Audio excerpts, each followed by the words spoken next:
Greetings, neighbors. This is Reflections, a show sponsored by the Paducah Cooperative Ministry, where all of us together do God's work with human hands. My name's Gregory Waldrop. I'm the pastor at Fountain Avenue United Methodist Church, and I'm your co-host for today's show, and I'm joined by Nikki Dickerson, friend and also a counselor here in the community. Welcome, right. Nikki. Thanks. Glad to be here, as always. Glad you're here with us. Now, we also have another guest with us. Today we have with us Roger Thompson. He's the director at the Christian Counseling Center. He's also a licensed marriage and family therapist, and glad to have you with us today. Thank you. Good to be here.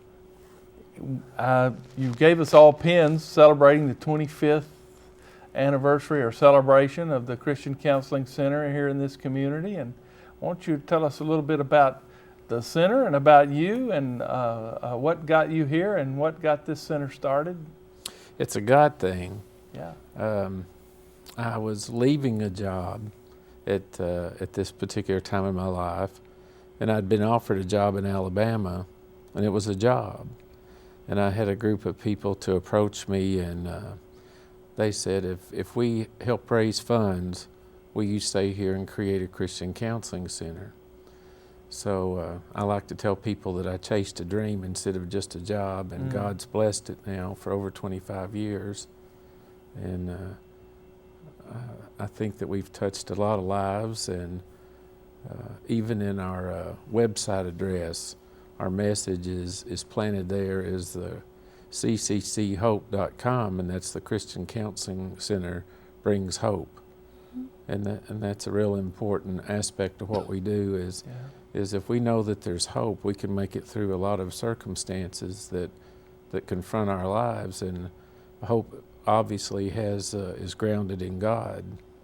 And so our center has a Christ-centered basis for which we provide the counseling, and we think that's cutting edge. And of course Jesus Christ was the first counselor, and he certainly provided wise counsel and has left us a rich heritage to follow after. A lot of the concepts that we use today are really located in the Scripture. If there's any of those concepts that kind of stand out at the top of your mind right now as you're sort of thinking back over the last 25 years or so? The one I go to pretty often, it has to do with people and responsibility. And there's a lot of confusion about that for some people in setting boundaries. And the one that comes out, I'd say weekly, maybe several times a week, is Matthew 25, and that's the parable of the virgins. And of course you have the story is told by Christ that there were the unwise virgins, the foolish virgins, who weren't prepared, and they go and they lose, their oil runs out and everything, and they go to the wise virgins and ask for them to help them. And of course the wise virgins say no. And it's kind of interesting because a lot of people live as though that the wise virgins had said yes. So think about that. What if the virgins had said yes?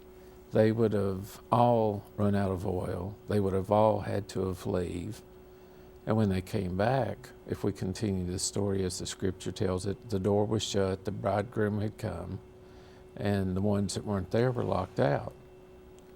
Well, that would be like saying, let's serve our Savior even if it cost us our own soul.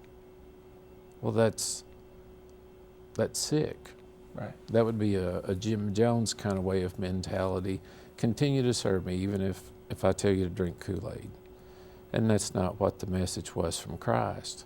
It's important for us to have boundaries, and we can help other people, but they have to be willing to help themselves. So I find myself using that verse quite often.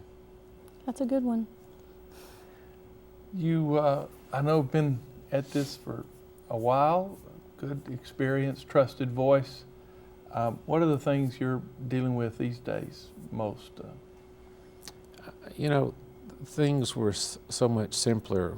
I moved here from Houston, Texas in '79, and the type of issues that I was dealing with then were, of course, relationship issues. But now we have relationships that are being impacted negatively by Facebook, gambling, and a variety of other things that have come into our community, and they have negative impact. It was in the news just recently about the impact of Facebook.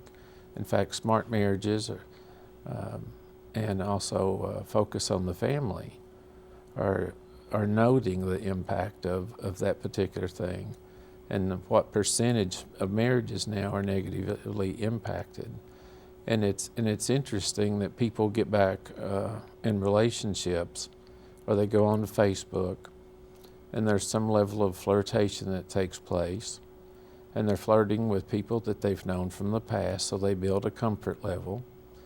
And so it goes from flirtation to infatuation to fornication, and then the marriages are in peril. It's also easier when you're not having a face-to-face contact, Right. to be a little bit more free about what you say and how you interact with each other. And so it really creates this open door kind of thing. Now, if somebody asked me, is Facebook all bad? I'd say no. But it, like anything else, can be misused and create great difficulty. And that's one of the nuances of our culture right now that creates a lot of havoc for marriage. Do you think that Facebook, Twitter, some of the ways that we try to connect with people electronically, it's somewhat superficial because it's not face-to-face interaction. Do you feel like that contributes to people's depression in any way, or do you feel like the electronic virtual community has any direct connection with depression? Possibly so. You're not really using your people. You're using people's skills, but like you said, in a pretty superficial kind of way. And so you wouldn't be meeting some of the challenges. Mm-hmm. And if you're dependent upon that, it could be because life feels pretty empty. Mm-hmm. And so it's a cheap Band-Aid for this superficial kind of thing. Yeah. And you still recognize that, and you still feel this sense of helplessness or hopelessness. Mm-hmm. That's a good question. Yeah, it's a very big part of people's experience these days. Almost everybody, I agree. We've talked about that a lot, about just, we were, as humans, I really believe we were made to connect with each other in meaningful ways. And it's not that I'm, like you're saying, I'm not saying Facebook or email or things like that are all bad. It's just that when you rely on a virtual electronic way to communicate, you're missing that contact. It's not... Right, it doesn't have all the nonverbals with it. It doesn't have all the vulnerability, as you say. It's a little easier when you're distant, and that just that creates a sense of sort of disconnect and emptiness. Yeah. One of the questions we're asking all of the counselors that we share the stage with here is: are there ways of dealing with depression and folks that come to see them? You've got a way that you usually interact with folks that present themselves as depressed? Well, back to a thought that I was just sharing is, I think it's important to provide a sense of hope and to reestablish them with other people.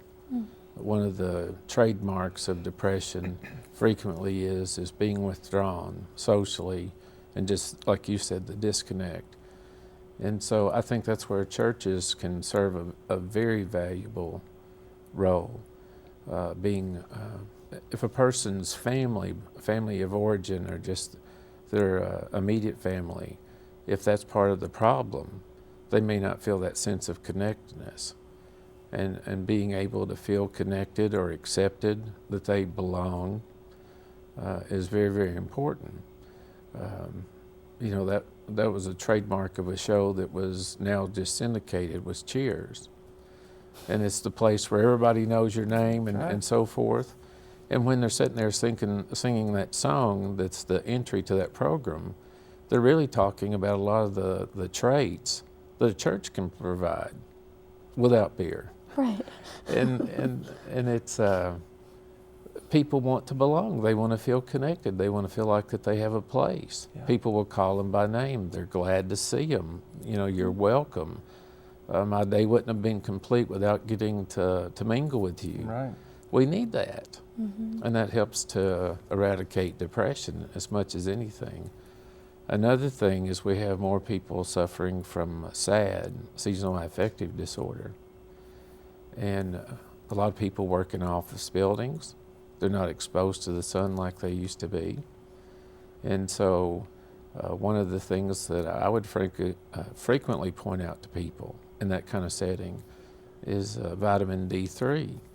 It's not a drug, but the local physicians in this area now frequently are using and telling people to use D3, and that's liquid sunshine. There's studies that show that 15 minutes of direct sunlight is equivalent to 8 hours of being out in the sun.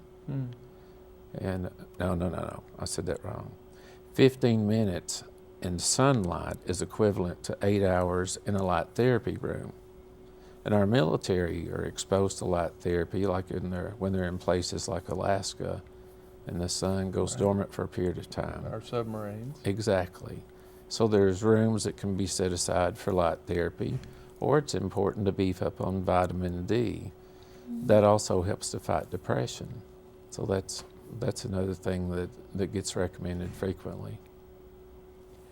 Are you working with suicides much? You know, it's interesting that you asked that, because right now with March, April, and May are usually the worst months for suicide. Suicide had been on the increase in this particular area, and a few years ago, I remember that the suicide count by March was already what the total had been for the year previous. And so with our financial situation in the economy and other life circumstances, I think people live on the edge more, and they have less of a buffer. And so I think suicide has been on the rise in the last several years. But March, April, and May are the months for us to pay attention and to be sensitive to that. And the other thing is we shouldn't be afraid to ask someone. If we have this gut feeling, whether it's a parishioner of yours, Greg, or somebody that you're counseling, we shouldn't be afraid to ask, have you had dark thoughts, or have you had thoughts about harming yourself? It doesn't cause them necessarily to go on to commit the act, but it helps to give them a doorway that they can say, well, you know, now that you ask, I have had some of those thoughts. Yeah. And then by getting to talk about it, they're actually less likely to commit suicide than if we just let them hold all that stuff in. I'm glad you asked about that. We usually ask also about folks' notions about medications. What about medications? I think they have their place. Just, I think they do get overused at times, and we don't allow people to struggle or to deal with life's issues. And so we may bail out a little too quickly at times. Despair in our life or conflicts, it can create the motivation for us to get up and stand up. If the life's problems and conflicts create so much despair that the burden's too heavy for us to carry, and they just don't have that ability or the coping skills, the medication may have its place.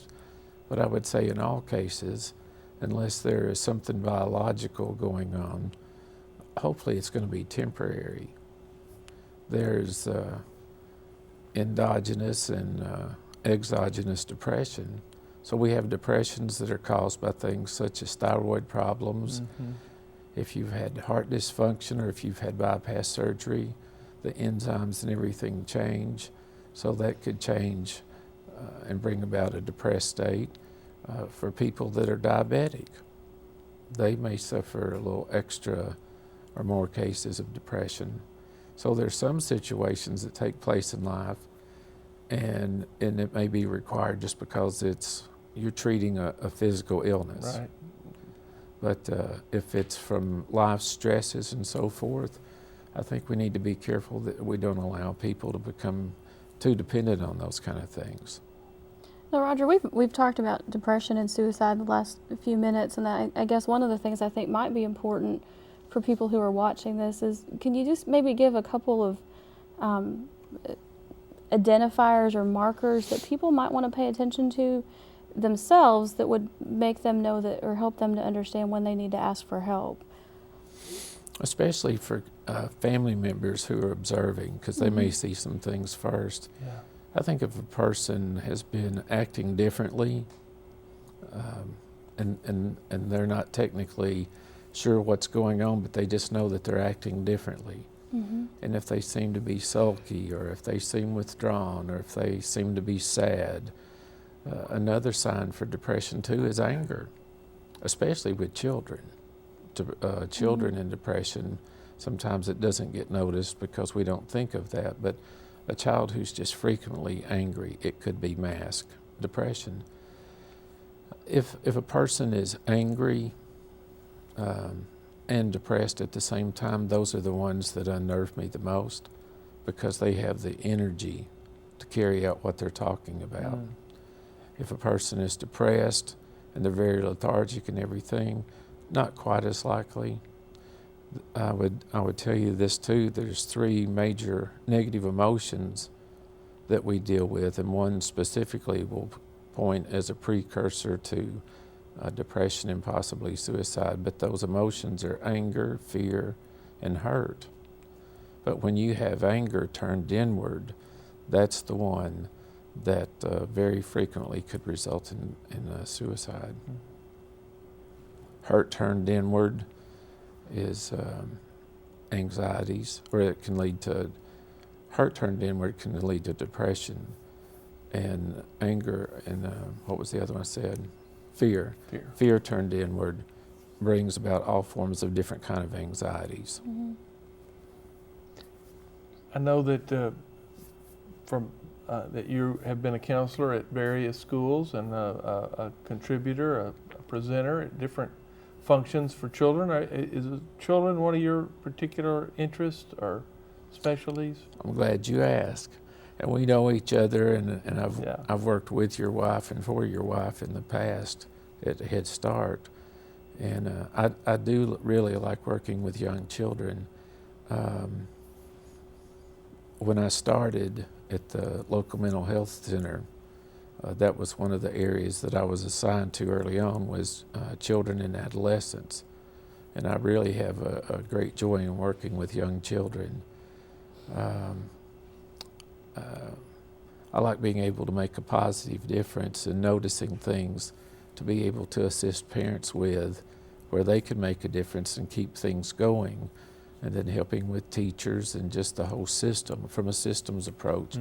If we're helping the teachers deal with that child and have meetings and visit with the parents along with those teachers, I think we bring about the most positive results that way. Is there any other groups or settings or situations that you like to deal with particularly, or you sort of take whatever comes? Well, I do that. I like working with elderly people.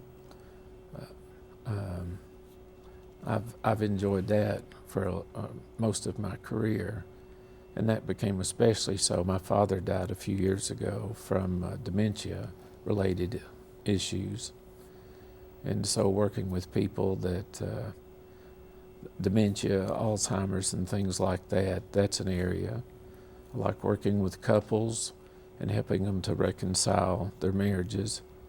And one of the ways I guess I see myself, and it's from a passage or two that's in 2 Corinthians 5, where it talks about being ministers of reconciliation. Well, I think it's wonderful to be able to reconcile people with God, but also literally being a minister of reconciliation and helping couples to see what they can see so that they can save their marriages. I have a real passion for that. Yeah. Good work, important work. I think so. Is there anything, we've kind of been asking you lots of questions about certain things. Is there anything that you want to share in particular that we haven't touched on yet? maybe about your faith or your faith involvement in your practice? Well, faith is just, it's the basis. I mean, there are times that I wouldn't know which way to turn. I think this is a good example of what you're asking about. I still recall to this day about my early years of working at the local mental health center here in Paducah. And it was during those early years that Justin had referred to in your previously taped show. But it was, I didn't know what to do. I absolutely didn't know what to do, and I was just feeling overwhelmed, and it was the transference issue because this couple was overwhelmed. And I said, I just need to step out and I'll be right back. And what I actually did was I went to the restroom and prayed. Mm-hmm. And I didn't hear an audible voice from God, but I said, God, please help me when I go back into this situation, that I'm able to see what I need to see, and that I'm able to hear what I need to hear in order to help these people. Still remember the prayer that I prayed that day. Mm. Now, I've prayed that prayer several times so since you've probably repeated that a lot. And the interesting thing is I went back in, and there was renewed insight. There were things that I did see and hear. I listened differently, and I think it's because I took myself out of the anxiety spot. Yeah. I was calm, and I went back in with a different repose, and I did see and hear. So I'm a real big believer in the power of prayer. Frequently I'll ask the people that I'm working with to pray for me in between sessions. And I said, I certainly believe in God's power and abilities to help this process go smoothly as possible. And so I think having the clients to pray and pray for me and me praying for them puts us in a real wonderful working position. Mm-hmm. So faith is a very, very important part to this. It really, truly I think is. Knowing that you care enough to take your time to pray for them outside of a session would have an impact, a positive impact, because at least for me, that's something that's significant. It means I care enough about what I'm doing and who I'm working with. Mm-hmm. And for people to know they're genuinely cared about, that you're not just doing this because that's your job, you're doing this out of who you are and out of a ministry and out of your beliefs. And I would just guess that has that has positive impacts on the clients. I really hope so. I know that there have been TV evangelists that have been exposed in the past in a negative way. Right. And I would never want to do anything to exploit someone's faith. I'm not real pushy. I don't turn counseling into Bible studies. Mm-hmm.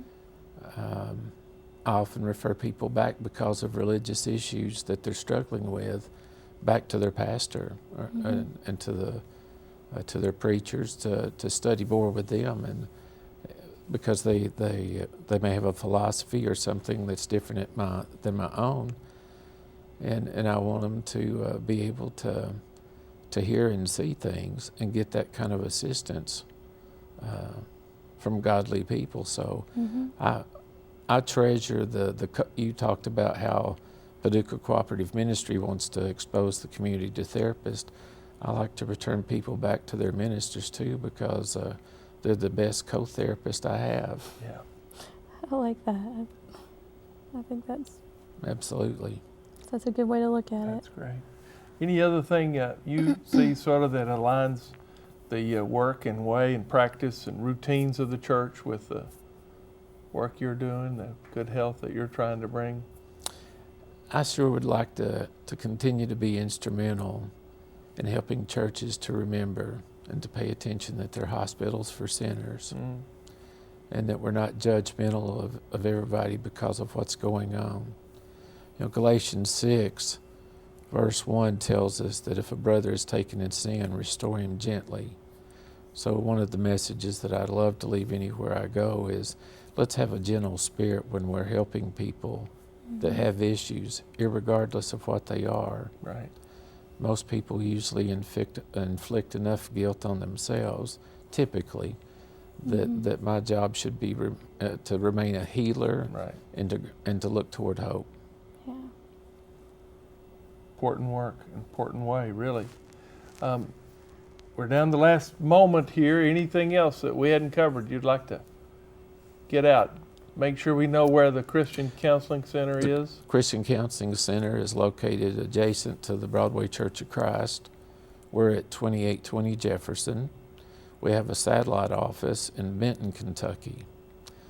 And there's 3 of us there now. There's myself and Justin Lewis and Andy Williams.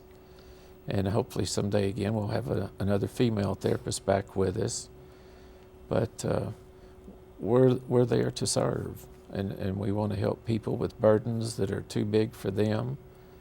And we want to help them to feel self-sufficient so that they can walk again and know that they're walking with God, and that they can handle the situations that have occurred in their life, and they can be self-sufficient as far as we can be self-sufficient. Yeah. You have a sliding scale or sort of a set scale, or what's we do have a discounted rate. We deal with the insurance companies, but we also deal with people on a discounted base of what they can afford to pay. And then we have area churches that donate to us, and because of that we have hardship cases. And just the fact that the person was able to get up out of bed and be there, that was enough. Yeah. And so we do take care of some hardship cases. That's great.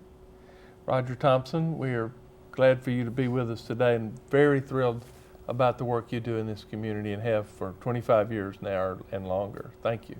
Thank you very much. You're very welcome. The friendship that I've shared with you, and it's very nice to meet you today. It's been great. That's great. Glad to be with you again. Always. And with you all as well. We're glad you're working with us through this catalog of the counseling resources that are across our community. Thank you for being with us on Reflections. This show is sponsored by the Paducah Cooperative Ministry, where we, all of us together, do God's work with human hands. We'll see you the next time. In mission.